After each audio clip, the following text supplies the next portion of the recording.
Jazz guitar, step 1, jazz chords. Chording competency is a crucial component for beginners to start with, but the idea that you need to memorize 1,000 impossible chords turns most people off from even starting. It happens all the time. While most jazz songs can actually be played with only a few shapes, beginners get stuck looking at overly complicated chord diagrams and not making music. There's way more to learning jazz than just memorizing shapes, with 4 fundamental underlying skills leading to real proficiency with this music. So in this lesson, I'm showing you just a few beautiful chords that anyone can play, and breaking down these 4 foundational skills so you know not just what to practice, but the how and why. The first skill is fretboard recognition. As you probably already know, jazz moves pretty fast, and I'm not just talking about the tempo. Especially when we get into soloing, we need to be able to find things on the fretboard very quickly. I'll show you what I mean. Try this chord. This is a C7 chord.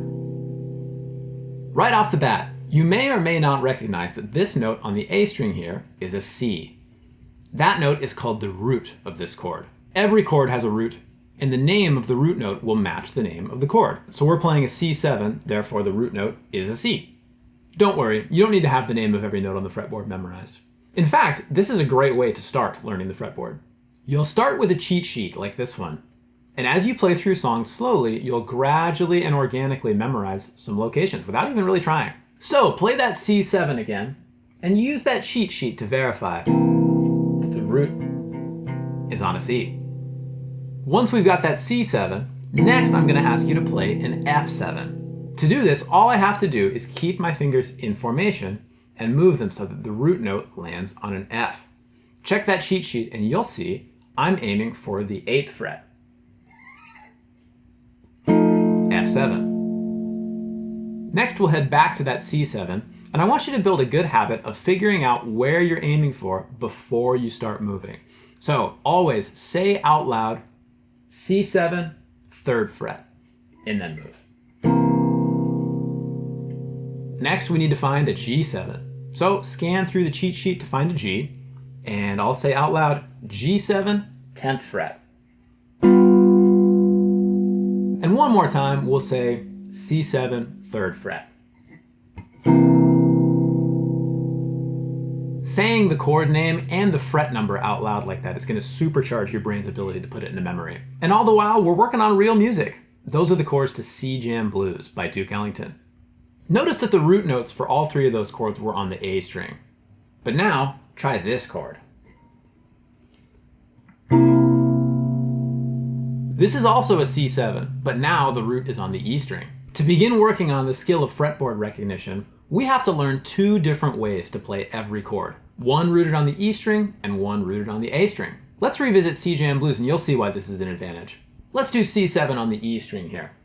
So I would say out loud, C7, E string, 8th fret. Now we'll go to F7, but put the root on the A string, which means we're going to have to switch back to that A string shape that we used before. So I'll say out loud, F7, A string, 8th fret. See how close those are together? It's beautiful. Back to C7, E string, 8th fret. G7, A string, 10th fret. And C7, E string, 8th fret. Generally, chord changes will sound nicer and they'll be easier to play when they're right next to each other like that. So we should always be willing to change strings and change shapes. So to recap, practice fretboard recognition by saying out loud the name of the chord, the string that the root's going to be on, and the correct fret before you start moving. Our second fundamental skill is harmonic execution.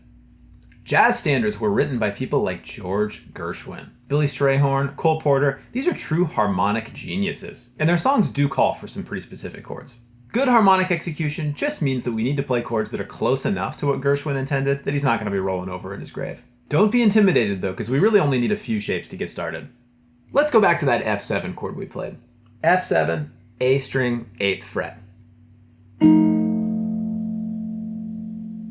What I'm going to do next is take my index finger and stretch it back 1 fret like this, while keeping the other 2 in the same spot. This makes an F minor 7 chord.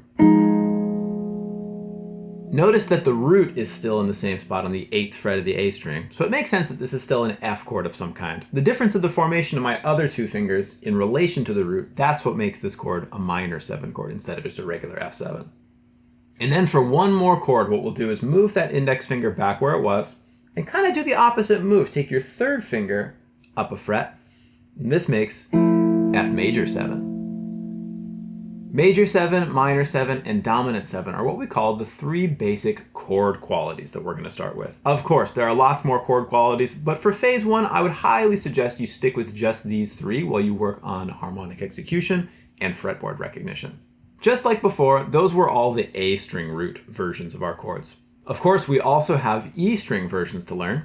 So try this one here. With my root on the 8th fret, this is a C major 7. And if I keep the root in the same place but slide my other 2 down, C minor 7. And we saw this one before, but bring your 3rd finger back up for C dominant 7, C7. Okay, hard part's over. Those are the only chords we need.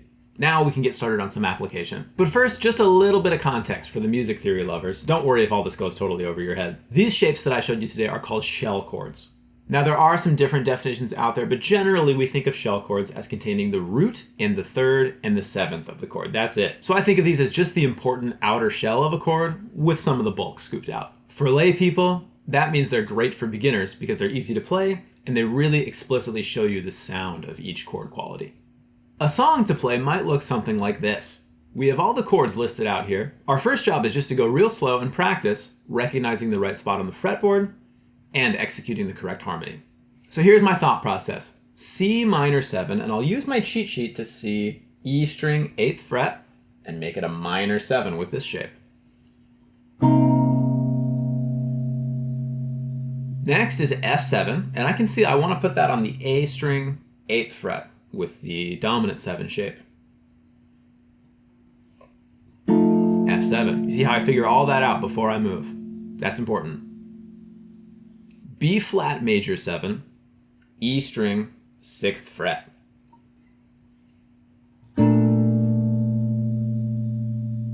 Let's do those 3 again. C minor 7, E string 8th fret. F7, A string 8th fret. B flat major 7, E string 6th fret. We want to practice one section at a time until we can really hear the music in the chord moves. Go back and forth between just those 3 until you can start to remember those spots. You spend a few minutes on that and then maybe you try the next line. So F minor 7, let's put that on the A string 8th fret. B flat 7, E string 6th fret.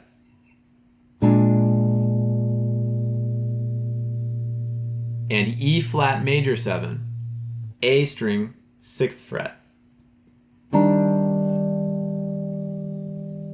Do that again. F minor 7, B flat 7, E flat major 7. So that's the exercise. We just take it really slow one at a time, and over time you'll get faster and faster at processing these chords.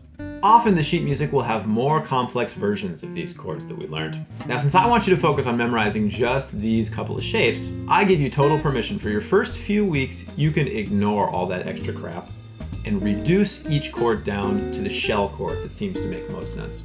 But if you're really itching for some extra chords, down in the description there's a free PDF reference sheet for this lesson, and that's got some bonus chords in it that you can have some fun with. It also has that root note cheat sheet on it, so you can take it with you and use that while you're working on your fretboard recognition. So to practice harmonic execution, we've got to find some jazz sheet music and slowly make your way through the chords. Take a small section at a time and practice finding the chords using the cheat sheet until you start to remember where they are and pick up some speed. Finding the right sheet music for a song can be a little complicated sometimes. To learn these songs, there are people online who will tell you you need to listen to the original recording and figure it out all yourself by ear. Now, I actually agree with this principle, but I'm sorry, it's just not good advice for beginners. Here are your options. With all of its flaws, the 6th edition of the real book is pretty standard these days. There are plenty of other fake books out there too, as well as fake book apps you can get. I'm not going to make a specific recommendation because frankly they all have their own issues. One option that I do like is literally just to Google the name of the song you want to learn with the words lead sheet. Results are going to vary pretty wildly here, but usually you should be able to find something that at least gets you in the ballpark. My best advice would be to check multiple sources for any song you really care about. And here are a few examples of beginner-friendly songs you can look for. I think any of these would be a good place to start. Fundamental skill number 3 is rhythmic specificity. And I say rhythmic specificity because there's really not any one thing that we can define as a jazz rhythm, right? You can play any rhythm you want if you know how to swing. Swing isn't a rhythm, it's a strength of intention. So we've got to practice playing our shell chords with a specific and strong rhythmic intention. Now, you don't need to know how to read music to do this, but we're going to start with half notes, which means 2 beats per chord. So get your C minor ready. Just listen to the drums. 1, 2, 3, 4, 2 beats per chord. Ready? Let's try it. 2, 3, 4.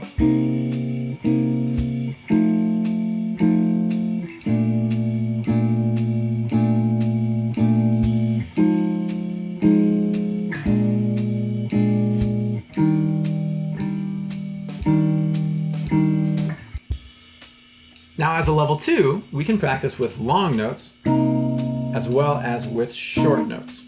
You can mix and match these and create your own combinations. Let's try it. 1, 2, 1, 2, 3, 4.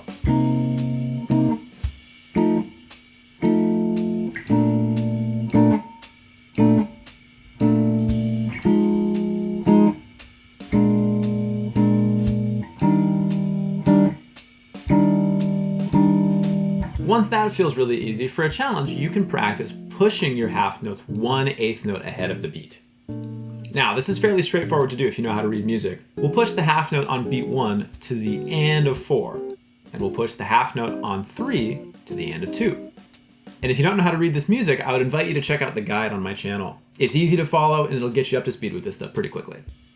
But practice counting and we can say 2, 3, 4, and 1, 2, and 3, 4, and 1. 2 and 3, 4, and 1, 2 and 3, 4, and 1, 2 and 3, 4, and 1, 2 and 3, 4, and 1, 2 and 3, 4, and 1, 2 and 3, 4, and 1, 2 and 3, 4, and 1, 2 and 3, 4, and 1, 2 and 3, 4, and 1, 2 and 3, 4, and 1, 2 and 3, 4, and 1.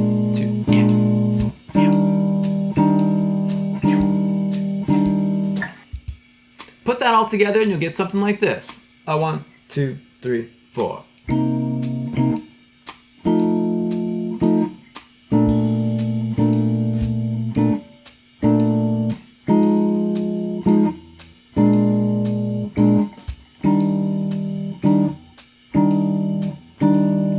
And that brings us to our 4th fundamental skill, listening.